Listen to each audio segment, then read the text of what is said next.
ठीक है दोस्तों, ये कुछ ऑब्जेक्टिव क्वेश्चन है। ठीक है, ये मैंने लिख लिया। ठीक है, इन्हें मैं step by step one by one करके ठीक है एक एक को आपको क्या है बताने की कोशिश करता हूँ। ठीक है, सारे ही क्वेश्चन क्या है आपके एनसीईआरटी बुक के हैं और अच्छे क्वेश्चन हैं। ठीक है, और सारे ही मैंने आपको क्या है ये कराए हुए हैं। ठीक है, फर्स्ट क्वेश्चन आता है इलेक्ट्रॉन, प्रोटॉन एवं न्यूट्रॉन की खोज किसने की। ठीक है, ये मैं आपको बता चुका हूँ। ठीक है, इलेक्ट्रॉन की खोज किसने की? इलेक्ट्रॉन की खोज थॉमसन ने की। कब की थी? 1897 ईस्वी में। और किस चीज़ पे खोज करके की थी? कैथोड किरणों पर। ठीक है, और इसका द्रव्यमान कितना होता है हमारा? 9.1 इंटू 10⁻31 kg। ठीक है, और इस पे जो हमारा आवेश होता है वो होता है -1.6 इंटू 10⁻19 कूलम। ठीक है, ये हमारे इस पे आवेश होता है। ठीक है, अब आती है प्रोटॉन। प्रोटॉन की खोज किसने की थी? प्रोटॉन की खोज की थी गोल्डस्टीन ने। ठीक है, प्रोटॉन की खोज गोल्डस्टीन ने की थी। कब की थी ये? 1886 में एनोड या कैनोल किरणों पर प्रयोग करके। ठीक है, एनोड या कैनाल किरणों पर प्रयोग करके की थी। ठीक है, इस पे जो हमारा आवेश होता है वो आवेश कितना होता है? प्लस का आवेश होता है। कितना होता है? 1.6 इंटू 10⁻19। ठीक है, इसका जो द्रव्यमान होता है, प्रोटॉन का जो द्रव्यमान होता है इलेक्ट्रॉन के द्रव्यमान से 1837 गुना अधिक होता है। और वो कितना होता है? 1.673 इंटू 10⁻27 kg। ठीक है, ये चीज़ मैंने आपको बता दी थी। ठीक है, उसके बाद आता है न्यूट्रॉन। न्यूट्रॉन की खोज 1932 ईस्वी में किसने की थी? हल्के तत्वों पर प्रयोग करके चैडविक ने की थी। ठीक है, और चैडविक ने ही ये बताया था नाभिक के अंदर प्रोटॉन के साथ क्या है? न्यूट्रॉन भी उपस्थित होता था। ये हमें किसने बताया था? चैडविक ने बताया था। ठीक है दोस्तों, ये आपका पहला क्वेश्चन क्या है? कंप्लीट हो गया।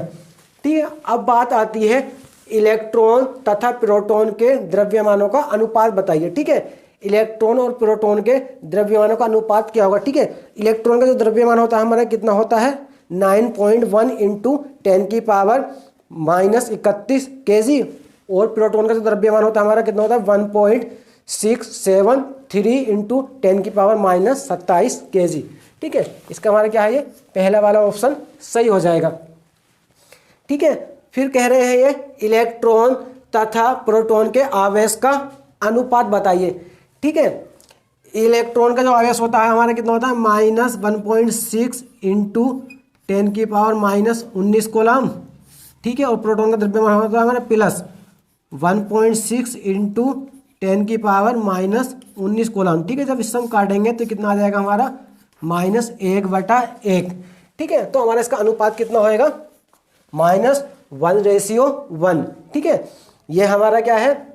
इलेक्ट्रॉन तथा प्रोटॉन के आवेश का अनुपात आ गया।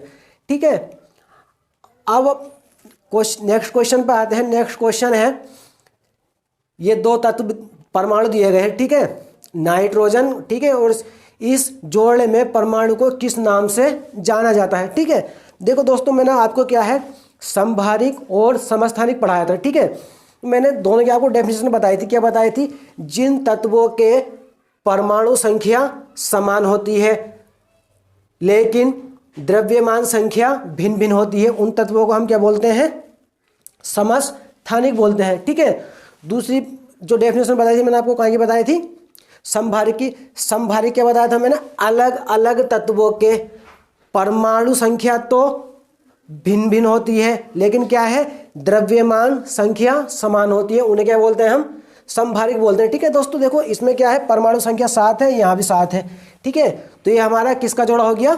समस्थानिक का जोड़ा हो गया।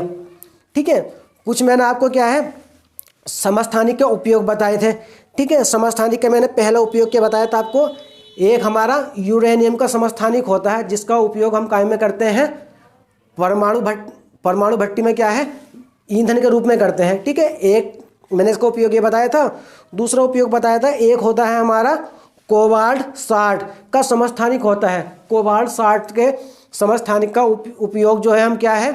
चिकित्सा के क्षेत्र में क्या है? कैंसर के उपचार में करते हैं। ठीक है, एक पॉइंट और बताया था मैंने आपको इसके समस्थानिक का। एक पॉइंट और क्या था? एक होता है हमारा पोटेशियम। पोटेशियम का एक समस्थानिक होता है जिसका हम क्या है रक्त कैंसर के उपचार में क्या है प्रयोग करते हैं। ठीक है, एक पॉइंट मैंने आपको इसमें और बताया था, क्या बताया, एक होता है हमारा तत्व आयोडीन। ठीक है, आयोडीन का एक समस्थानिक होता है। ठीक है, आयोडीन का जो हमारा एक समस्थानिक होता है उसका उपयोग हम क्या है घेंगा रोग के उपचार में करते हैं। ठीक है दोस्तों, ये मैंने क्या है आपको समस्थानिक के उपयोग बताए थे। ठीक है, समभार की मैंने डेफिनेशन आपको बता दी। ठीक है, तो इसका हमारा आंसर कौन सा हो गया, पहला वाला हो गया समस्थानिक। ठीक है, अब ये कह रहे हैं परमाणु के नाभिक में उपस्थित कणों के नाम बताइए। ठीक है, परमाणु के नाभिक में उपस्थित जो कण होते हैं उनका नाम बताइए। ठीक है, पहला ऑप्शन है हमारा प्रोटॉन तथा न्यूट्रॉन, दूसरा ऑप्शन है हमारा इलेक्ट्रॉन तथा प्रोटॉन, तीसरा ऑप्शन है हमारा प्रोटॉन न्यूट्रॉन तथा इलेक्ट्रॉन। ठीक है, और फोर्थ ऑप्शन है हमारा इलेक्ट्रॉन तथा न्यूट्रॉन।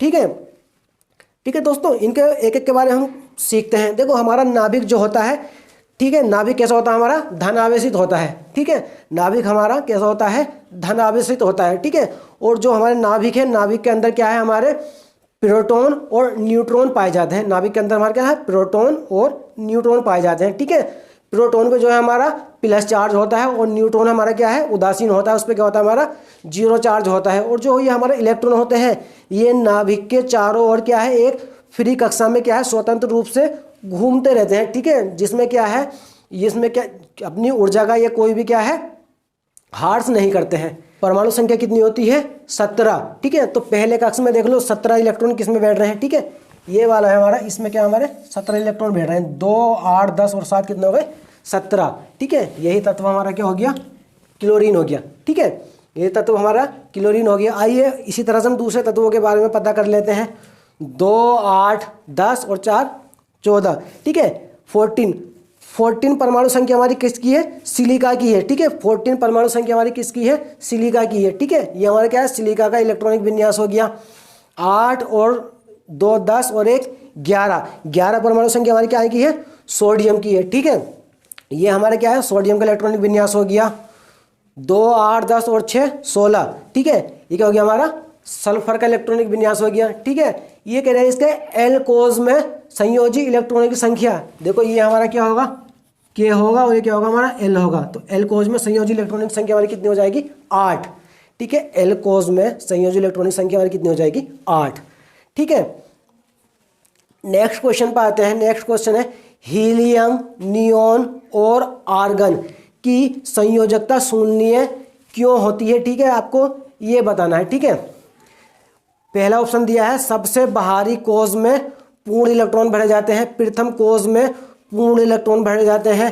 ठीक है, हल्की गैसें होती हैं या विषैली गैसें होती हैं। ठीक है, ये 4 ऑप्शन दिए गए हैं। ठीक है, देखो ये जो हमारी हीलियम नियोन और आर्गन, ठीक है, सभी कैसी हैं ये हमारी अक्रिय गैसें हैं। ठीक है, जो हमारी प्रोडिक टेबल होती है उसके क्या है ये 18वें ग्रुप में पाई जाती हैं। ठीक है, जिन्हें हम क्या है शून्य ग्रुप के नाम से जानते हैं। ठीक है, जो हमारी प्रोडिक टेबल होती है उसमें टोटल 118 तत्व होते हैं। ठीक है, जिसमें से क्या है 98 तत्व तो हमें प्रकृति से प्राप्त होते हैं। ठीक है, और बाकी के जो 20 तत्व बचे हैं वो हम प्रयोगशाला में लैब में बनाते हैं। ठीक है, इन 118 तत्वों में कुछ धातु होती हैं। ठीक है, 92 क्या होती हैं हमारी धातु होती हैं। ठीक है, 7 क्या होती हैं हमारी उपधातु होती हैं। ठीक है, और 12 क्या होती हैं हमारी आधातु होती हैं। ठीक है, और 7 क्या होती है हमारी ये उत्कृष्ट गैसें होती हैं, जैसे कि नियोन हीलियम आर्गन।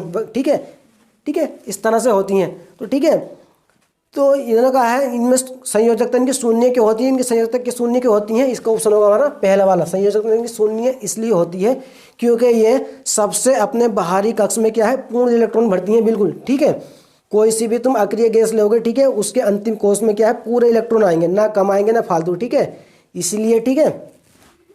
अब क्वेश्चन नंबर आता है हमारा नेक्स्ट। एक तत्व X में इलेक्ट्रॉन की संख्या 15 है और न्यूट्रॉन की संख्या कितनी है 17 है, तो तत्व है। ठीक है, देखो नीचे मैंने आपको बताया था क्या होती है परमाणु संख्या और इधर क्या होती है द्रव्यमान संख्या। अगर हम इसे इधर लिख देंगे तो ये हो जाएगी हमारी न्यूट्रॉनों की संख्या। ठीक है, देखो जब हमारे क्या है 15 तो परमाणु संख्या है और 16 कितने हैं न्यूट्रॉन है। ठीक है। तो परमाणु संख्या हमारी नीचे आनी है और न्यूट्रॉन क्या हमारे ऊपर आने हैं, ठीक है। ये वाला ऑप्शन देख लेंगे हमारा, ठीक है। परमाणु संख्या हमारी 15 हो गई और न्यूट्रॉन हो गई 17, ठीक है। परमाणु संख्या 15 जो हमारी किस तत्व की है, वो हमारी है फास्फोरस की, ठीक है। परमाणु संख्या 15 जो हमारी वो किसकी है, फास्फोरस की, जिसमें न्यूट्रॉन कितने होते हैं हमारे 16 होते हैं और परमाणु संख्या कितनी होती है 15 होती है, ठीक है। न्यूट्रॉन प्रोटॉन प्लस न्यूट्रॉन को मिलाकर क्या बनता है हमारा द्रव्यमान, ठीक है। और द्रव्यमान फास्फोरस का कितना होता है हमारा 27 होता है, सॉरी 31। द्रव्यमान हमारा कितना होता है 31 होता है, ठीक है दोस्तों। आइए नेक्स्ट क्वेश्चन देखते हैं, ठीक है।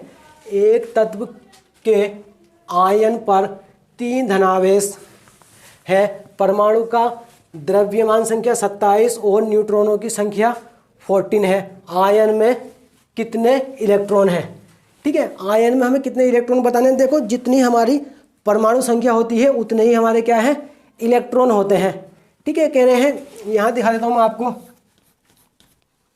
न्यूट्रॉन प्लस प्रोटॉन, ये हमारा क्या होता है मास होता है। न्यूट्रॉन हमारे कितने इसमें 14 है और प्रोटॉन कितने हैं हमारे 13 है, टोटल मिला कितना हो गया ये 27। और ये तत्व हमारा क्या था फॉस्फोरस था, ठीक है। तत्व हमारा कौन सा था फॉस्फोरस था, ठीक है। कह रहे हैं एक तत्व के आयन पर 3 धनावेश हैं, ठीक है। 3 धनावेश का मतलब क्या हुआ, इसकी वैलेंसी हमारी कितनी हो जाएगी प्लस के 3 हो जाएगी, ठीक है। तो इसमें मालूम कर रहे हैं ये आयन में कितने इलेक्ट्रॉन हैं, ठीक है। जितनी परमाणु संख्या होगी, ठीक है, उतने ही क्या होंगे आपके जितनी परमाणु संख्या होगी उतने ही क्या होंगे आपके इलेक्ट्रॉन होंगे, ठीक है। तो प्रोटॉनों की संख्या इलेक्ट्रॉनों की संख्या प्लस परमाणु संख्या बराबर होती हैं, ठीक है। तो प्रोटॉन हमारे इसमें कितने हैं 13 है, ठीक है। प्रोटॉन हमारे इसमें कितने हैं 13 है, ठीक है। प्रोटॉन है हमारे इसमें 13, ठीक है। तो इलेक्ट्रॉनों की संख्या हमारी इसमें कितनी हो जाएगी 13 हो जाएगी, ठीक है। पहले का ऑप्शन हमारा कितना हो जाएगा 13 हो जाएगी, ठीक है। नेक्स्ट क्वेश्चन आता है 3 प्रोटॉन और 4 इलेक्ट्रॉन युक्त परमाणु की संयोजकता होगी 3 प्रोटॉन और 4 न्यूट्रॉन, ठीक है। जितने प्रोटॉन होंगे उतने ही क्या इलेक्ट्रॉन होंगे और उतना ही क्या होगा हमारा एटॉमिक नंबर होगा, ठीक है। तो कह रहे हैं इसमें 3 प्रोटॉन है, ठीक है। जब हमारे 3 प्रोटॉन है तो K कक्षा में 2 हो जाएंगे और L कक्षा में 1, ठीक है। तो इसकी संयोजकता जो हमारी कितनी होगी वो होगी 1, ठीक है। और तत्व कौन सा होगा हमारा ये लिथियम, ठीक है। तत्व कौन सा होगा हमारा ये लिथियम। अगर तत्व का नाम मालूम करें तो वो क्या होगा हमारा लिथियम, ठीक है। नेक्स्ट क्वेश्चन आता है कोबाल्ट 60 के समस्थानिक का उपयोग किया जाता है। ऑप्शन है चिकित्सा के क्षेत्र में, परमाणु बम बनाने में, शिक्षा के क्षेत्र में या प्रदूषण बचाव में, ठीक है। देखो मैंने आपको क्या थे समस्थानिक बताए थे और कोबाल्ट 60 का यूज जो मैंने बताया था आपको क्या बताया था कैंसर के उपचार में जो है ना इस कोबाल्ट 60 का यूज किया जाता है, ठीक है, उपयोग किया जाता है, ठीक है दोस्तों। तो इसका आंसर हमारा कितना हो जाएगा, ये हो जाएगा चिकित्सा के क्षेत्र में।